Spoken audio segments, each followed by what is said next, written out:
I hope कि आपको इस टॉपिक के सारे कंसेप्ट्स अच्छी तरह से समझ में आ गए होंगे। तो उन सभी कंसेप्ट्स पर बेस्ड एक क्वेश्चन है।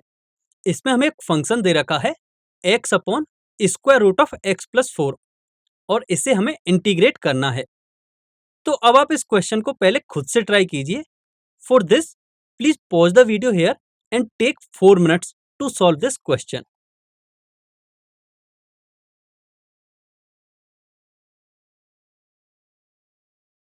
आई होप आप सभी ने इस क्वेश्चन को सॉल्व कर लिया होगा।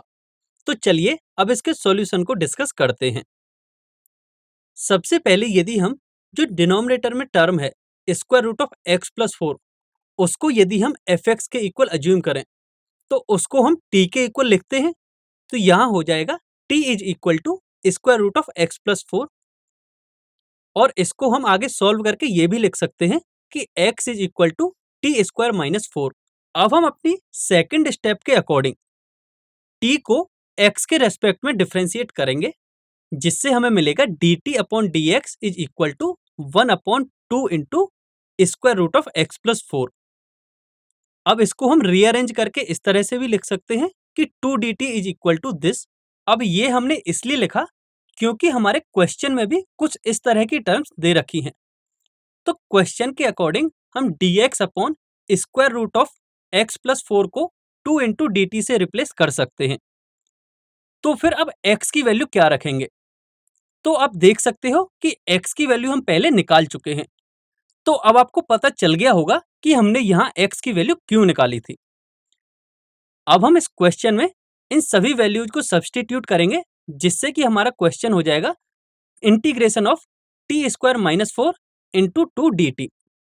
अब 2 को बाहर ले लेंगे जिससे हमारा टी स्क्वायर माइनस 4 फंक्शन बचेगा। इसको हमें इंटीग्रेट करना है और इसको हम अब आसानी से इंटीग्रेट कर सकते हैं। अब हमें फाइनल आंसर जो मिला है वह मिला है 2t into T square minus 12 upon 3 plus C. अब सिंस यहाँ t एक डमी वेरिएबल है जिसकी वैल्यू हम यहाँ सब्स्टिट्यूट करेंगे तो हमारा फाइनल आंसर कुछ इस तरह का होगा जो कि बराबर होगा 2/3 into square root of x plus 4 into x minus 8 plus integration constant C. तो हमने अभी तक इस टॉपिक में काफी टाइप के क्वेश्चन सॉल्व कर लिए हैं। अब आपको अपनी स्क्रीन पर 5 क्वेश्चंस दिखाई दे रहे होंगे जो कि आपकी बुक के ही क्वेश्चन हैं। अब आपको इन क्वेश्चंस को खुद से सॉल्व करना है। तो अब आप इस वीडियो को पॉज कीजिए और इन सभी क्वेश्चंस को सॉल्व कीजिए।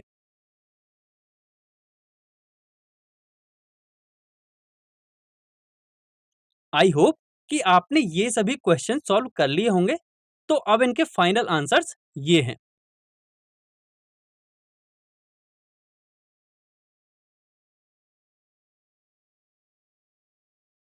अब हम इस टॉपिक की यदि समरी की बात करें, हम ये सीख चुके हैं कि हम सब्स्टिट्यूशन मेथड कब और किस टाइप के फंक्शंस पर अप्लाई करते हैं और इसके स्टेप्स क्या-क्या हैं।